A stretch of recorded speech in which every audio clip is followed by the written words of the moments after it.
and that is a killing field. You have young soldiers being killed, thousands a week, and we got to get it over with. It's bad for Russia, and it's bad for Ukraine, and it's bad for us on a humanitarian basis. I've had very good talks with Putin, and I've had not such good talks with Ukraine. They don't have any cards, but they play it tough. But we're not going to let this continue. This war is terrible. It would have never happened if I were president, but it did happen, so I got stuck with it, and the whole world is stuck with it. And right now you have a country that has its cities, they look like demolition sites. Those beautiful towers, those 1,000-year-old golden domes that were so beautiful, the most beautiful in the world, they say, they're all in smithereens. Millions of people are killed, I think far more people than anyone understands. And we have people that better get to the table and get it ended. Should have never happened. It would have never happened.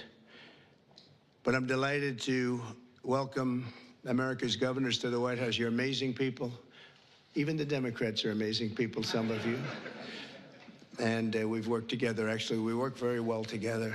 I can't think of anybody. There's one or two, yeah, that it doesn't work out so well. But that's sort of normal.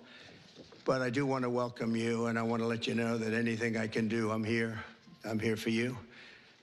And we can do a lot. I do want to say that I left a great place, North Carolina, and we're really working hard there since I've been in. For 4 weeks, we've done more than they've did in all of the period of time. And FEMA was a disaster. FEMA wasn't there. They didn't do the job. And it was a terrible, terrible situation. I've never seen anything like it. And then they actually, when they did get there, a very small group, they chose anybody with an American flag or the name Trump on the front of the house. They would sort of skip that house very nicely. And it was just a disaster. And we've done it the other way. And we're working with a very nice person that we've had good relationships, the newly elected Democrat governor, who's here, I assume, is he? Okay, thank you very much. We're working well together, very well together. And we're not using FEMA so much, but it doesn't matter as long as we get the job done. But the people are becoming very happy. So I want to thank you very much. Great job. But we are, and I'm of the opinion, I understand FEMA very well. We had a good situation with FEMA, but it was a very expensive thing to do. And I really believe when there's a natural disaster, a hurricane, a tornado, or whatever it may be, you're very capable people. It's called you fix it. You take care of it yourselves. You don't have to call some faraway state and have people planed in from areas that they have no idea. They come in from Alaska to help you in Florida. They say, boy, this is hot here.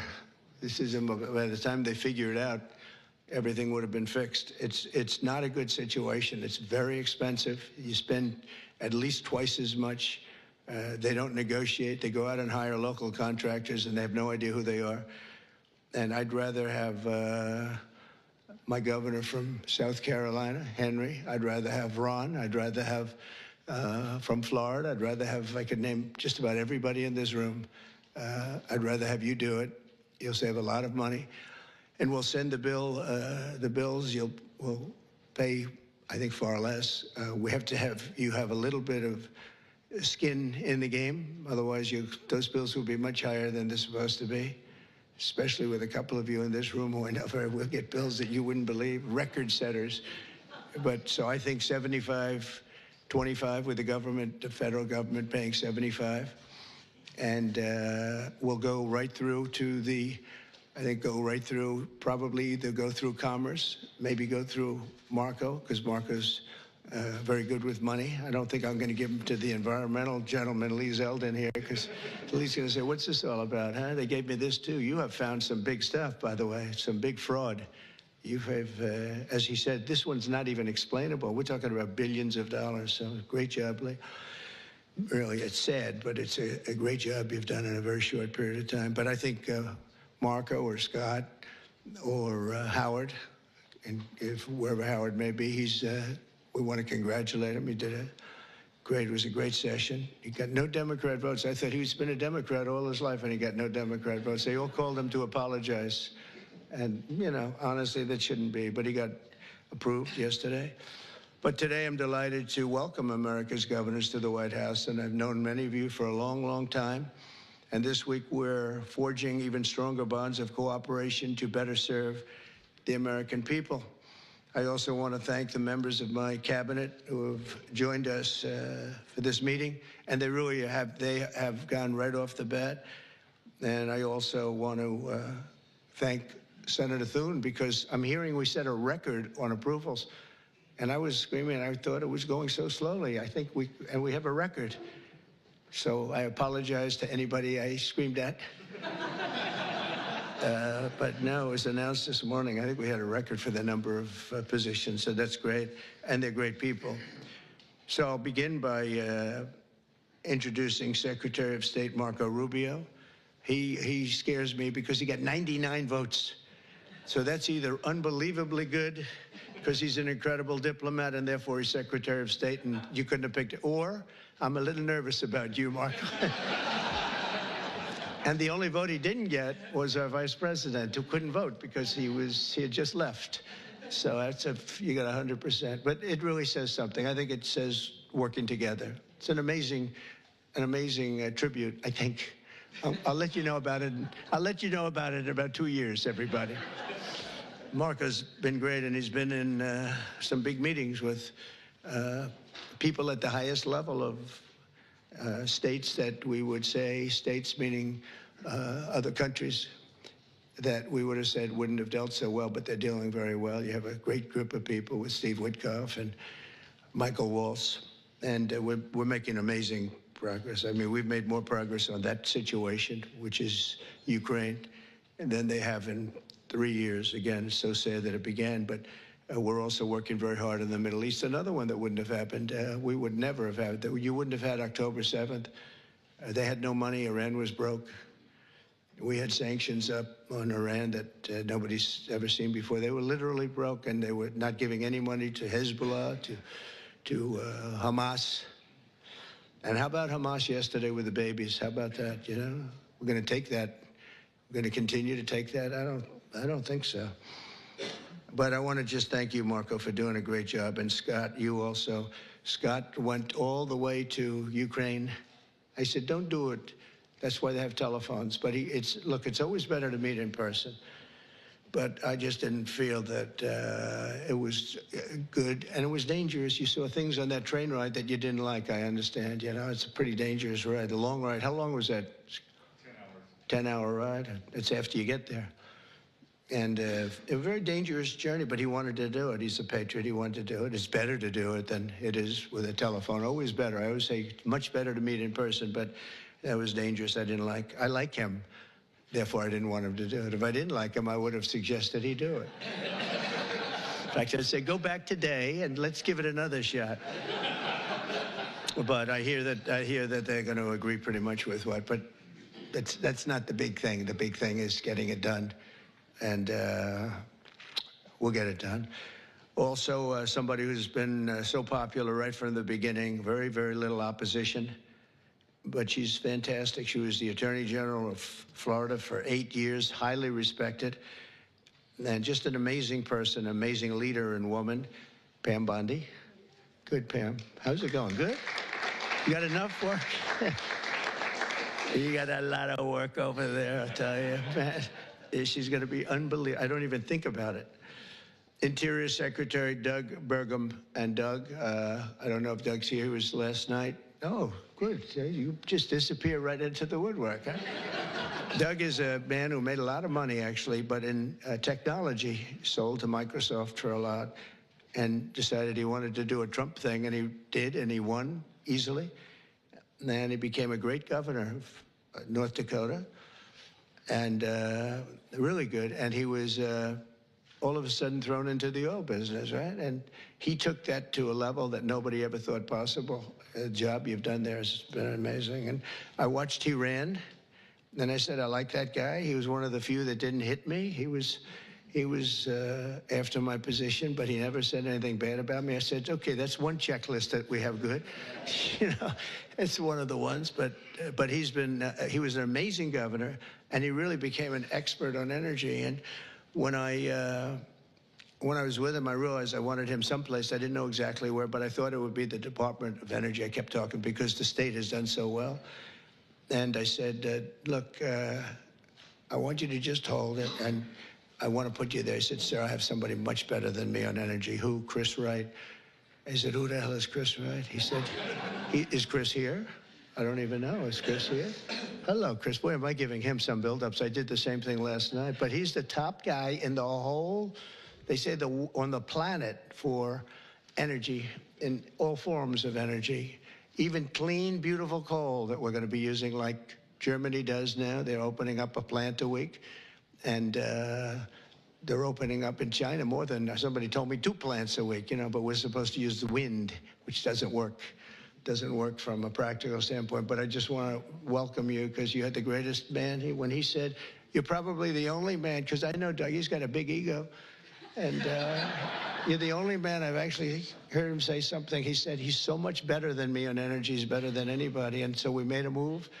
And you gave up a tremendous position to do this, and we want to thank you. But we have to get going because when we bring the energy costs down, we have more energy than anybody in the world. We just didn't use it. Can you imagine? Biden set us up in Venezuela instead of taking ours, so that we go to Venezuela where they'd have very heavy stuff, and we have the best stuff in the world. We have more liquid gold, and it's really great liquid gold too. We have more under our feet than anybody else. But we went to Venezuela to buy oil instead of taking it from our own land and, you know, drilling a little hole in the ground. About, how big is that hole? About a foot? About a foot, yeah. We drill a little tiny hole, and we could have taken it instead of all of the problems. And then we've made Venezuela strong again. You know, they've given them a lot of money. They never thought they were going to have so much money, and all the people are leaving. So you're going to have one guy sitting there with a lot of oil under his feet. That's not a good situation, but we're having talks about that whole mess. What a mess it was. That was another one that was done. He was ready to quit. He was going to be out. Marco, you know that better than anybody. Marco's been very staunch against what took place there. And we were going to have that in any form we wanted it. But Biden made them strong. It was the worst administration in history, and I say that with a lot of Democrats, but I think you believe it too. You can't say it, but you believe it. But I just want to thank you, and if you get those prices down, you know, that's what caused inflation, the energy. I mean, the spending, but I think even more so the energy. The energy went up. They stopped the oil leases. They stopped a lot of things that we were doing, and then they went back to what we were doing as much as they could because the prices were going through the roof. Remember that initial surge? It was brutal. And they went back. They let any rig. They let any rig that we had up just drill. You know, and they ended up doing similar numbers, but we wouldn't have been at those numbers. We would have been double or triple those numbers. Those were from years ago. But energy caused our problem. But I just want to thank you for recommending him. And what we've done is he's the head of Department of Energy. He's Department of the Interior. And it's really screwy because the Department of the Interior has all the energy other than some nuclear energy that you're in charge of. But he has all the energy, has all the land, all the great places, best. We have more than any other country in the world. And he's in charge of it. The problem is he can't drill. And he drills, but he has no land. So what do? We said, I have an idea. Let's merge them. So we merged them intellectually. I don't know if we did it legally, but we did it intellectually. So now he gives up the land and he gives up the drillers, and you're going crazy, right? You're going wild, and you'll do it beautifully, environmentally well, Lee. We'll make sure. But we have a lot of things, but we had to merge. I always wondered, why doesn't the Energy Department do more? They did do more because they don't have any energy. It's the craziest thing I've ever seen. We'll probably have to make maybe even a change in that, you know, somehow merge them or do something, because it's pretty tremendous what you're going to be able to do. Agricultural Secretary Brooke Rollins, who's so fantastic, and she's been at the head of so many different things and loyal from the beginning. She even opened up when we had a rather shocking defeat. She opened up we call it an institute. I've never seen anybody raise money like her. She raised hundreds of millions of dollars on this fabulous thing. But I said, look, we want to win another race because I think it's really important to win twice. And I won 3 times, if you think about it. So it's, but it's very, only the Republicans smile when I say it happens to be true. But Brooke has been amazing, and it was really tough because this last election, I go to a person, they say, sir, I just gave you $10 million. Oh, where did you give it to? I gave it to Brooke. You gave it to Brooke. She's spending it on policy. We don't have to worry about policy. We have to worry about getting elected, right? But Brooke is fantastic, and she's done such a good job, and she's Make America Great Again, and top of the line, right? And she's gonna, and what I didn't know, and as soon as I found out, I said, that's that. She studied, that's what she studied, agriculture. She knows everything about it, and she's gonna be a fantastic secretary, and you'll do something with the eggs, because I'm hearing so much about eggs, you'll figure it out. You gotta figure something out fast. But, and we inherited all of the problems. You know, at some point, a few months down the road, we won't be able to say it's so much us. But the big things, really, we can blame other people for, to allow criminals into our country at levels that nobody's ever seen before, to allow people from jails to have countries from all over the world be allowed to empty jails into an open border. They emptied jails and prisons, mental institutions, insane asylum, gang members, drug lords, drug people, people on drugs, people that are very sick. They allowed them to come into our country totally unchecked, unvetted. And right now we have a great gentleman, Tom Homan, who's doing an unbelievable job, and Kristi Noem. They're doing a great job, but it's something we should have never had to be done. And you see the levels of crime that these are serious. They make our criminals look nice, I'll tell you. That's the only thing we get out of it. Our criminals are very nice people by comparison. These are seriously tough people. The various gangs, whether it's MS-13 or the Venezuelan gangs, they're as tough as nobody's ever seen toughness like this. Secretary of Health and Human Services, nobody knows this particular gentleman. He sailed right through.